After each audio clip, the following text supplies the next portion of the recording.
Hi అండి, నమస్తే. ఈరోజు వీడియోలో స్ట్రీట్ స్టైల్లో లాగా మసాలా మిర్చి బజ్జీని ఇంట్లోనే అంతకు మించి రుచితో ఎలా ప్రిపేర్ చేసుకోవాలో మీకు ఈ వీడియోలో చూపిస్తా అండి. లోపల మిర్చి పుల్ల పుల్లగా పైన క్రిస్పీగా ఉండే ఈ మిర్చి బజ్జీని నేను చూపించిన టిప్స్తో ఒకసారి చేసి చూడండి, మీకు కూడా పర్ఫెక్ట్గా వస్తాయి.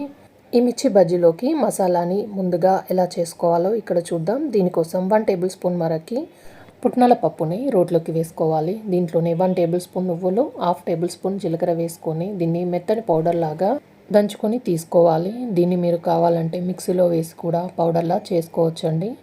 ఇప్పుడు ఇలా దంచిన దాన్ని ఒక గిన్నెలోకి వేసుకోవాలి. చూడండి, ఇలా కొంచెం బరకగా దంచుకొని గిన్నెలోకి వేసుకున్న తర్వాత 1/2 టేబుల్ స్పూన్ వరకు కారం, 1/2 టేబుల్ స్పూన్ ఉప్పు, 1/2 టేబుల్ స్పూన్ ధనియాల పొడి, 1/2 టేబుల్ స్పూన్ వరకు చాట్ మసాలా వేసి ఇవి మనం ముందుగా దంచి పెట్టుకున్న నువ్వులు పుట్నాల పౌడర్లో బాగా కలిసేటట్టుగా మిక్స్ చేసుకోవాలి.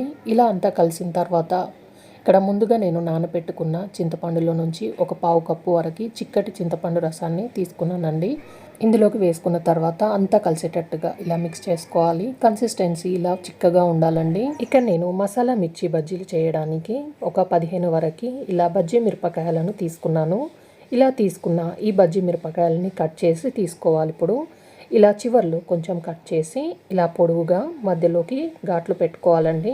మిరపకాయల్ని స్పైసీగా తినాలనుకుంటే గింజలను తీయకుండా అలాగే చేసేయచ్చు. కారం తక్కువగా ఉండాలంటే గింజలని ఇలా తీసేసి చేసుకోండి. ఇలా స్పూన్తో చివర్ల పెట్టి గింజలు తీసేస్తే ఈజీగా వచ్చేస్తాయండి. నేను ఇక్కడ మిర్చి బజ్జీ కారం తక్కువ కావాలనుకుంటున్నాను కాబట్టి దీంట్లో ఉన్న గింజలన్నీ తీసేసానండి. ముందుగా రెడీ చేసి పెట్టుకున్న స్టఫింగ్ని ఇలా కట్ చేసిన మిరపకాయలో నుంచి పైనుంచి కింది వరకు ఇలా అప్లై చేసుకోవాలి. మనం చేసిన స్టఫింగ్ అనేది పల్చగా ఉంటే మనకు మిర్చిలోకి ఇలా అప్లై చేసినప్పుడు పట్టదండి. అందుకే కొంచెం స్టఫింగ్ చిక్కగా గట్టిగా ఉంటేనే ఇలా మిర్చిలోకి పట్టుకొని ఉంటుంది. ఇలా అన్ని కట్ చేసిన మిరపకాయలోనికి స్టఫింగ్ని నింపి పెట్టుకొని దీన్ని పక్కన ఉంచుకోవాలి. ఇప్పుడు ఒక మిక్సింగ్ బౌల్లోకి 1.5 కప్పు వరకు శనగపిండిని వేసుకోవాలి. నేను తీసుకున్న ఒక 15 వరకు మిరపకాయలకి ఈ శనగపిండి కరెక్ట్గా సరిపోతుందండి. ఒక 1/2 టేబుల్ స్పూన్ వరకు పసుపు, రుచికి సరిపడా ఉప్పు, 1/2 టేబుల్ స్పూన్ ధనియాల పొడి, 1/2 టేబుల్ స్పూన్ వరకు వాము వేసుకోవాలి. దీంట్లోనే కొంచెం ఇంగువ కూడా వేసుకోండి. 1/2 టేబుల్ స్పూన్ బేకింగ్ సోడా వేసుకొని ఇప్పుడు ఇవన్నీ బాగా శనగపిండిలో కలిసేటట్టుగా ముందు మిక్స్ చేసుకోవాలి. ఇలా ముందు బాగా కలిసిన తర్వాత ఇప్పుడు ఇందులోకి కొద్దిగా నీళ్ళను పోసుకుంటూ పిండిని కలుపుకోవాలి. ఒకేసారి కాకుండా ఇక నేను 1 కప్పు వరకు ముందుగా నీళ్ళని కొద్దిగా పోసుకుంటూ కలుపుతున్నానండి. ముందుగా కొద్దిగా నీళ్ళని తీసుకొని పిండిని బాగా కలిపిన తర్వాత మళ్ళీ అవసరానికి సరిపడా నీళ్ళను పోసుకుంటూ చిక్కటి పిండిలా కలిపి తీసుకోవాలండి. ఇలా ఎక్కడా ఉండలు లేకుండా మొత్తం బాగా మిక్స్ చేసుకోవాలి.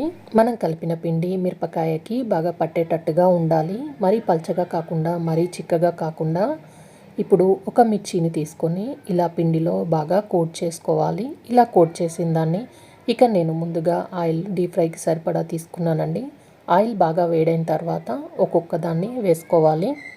ఇలా ఆయిల్లో పట్టే అన్నీ వేసుకొని మంటని మీడియం ఫ్లేమ్లో పెట్టి ఇక్కడ మీకు చూపిస్తున్నానండి. అచ్చం మిర్చి బండి దగ్గర ఎలా చేస్తారో ఆ విధంగానే చూపిస్తున్నాను.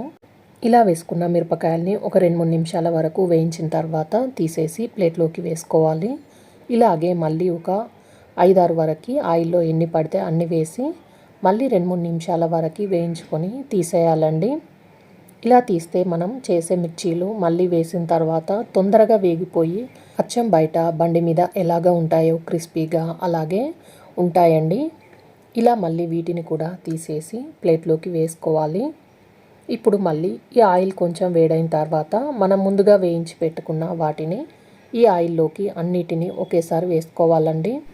మీరు రెగ్యులర్గా చేసుకునే మిర్చిలా కాకుండా ఇలా నేను చూపించినట్టుగా ఒకసారి చేసి చూడండి. బయట ఎలాగా ఉంటాయో మీకు కూడా అలాగే వస్తాయి.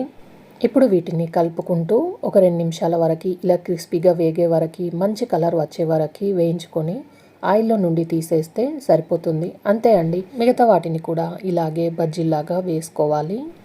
ఎప్పుడు చేసే మామూలు మిర్చి బజ్జీలా కాకుండా ఇలా ఒకసారి మసాలా మిర్చి బజ్జీని నేను చూపించిన టిప్స్ అండ్ ట్రిక్స్తో చేసి చూడండి. మీకు కూడా పర్ఫెక్ట్గా వస్తాయి. ఈ మసాలా మిర్చి కనుక మీకు నచ్చితే లైక్ చేయండి, షేర్ చేయండి, సబ్స్క్రైబ్ చేయండి. Thanks for watching.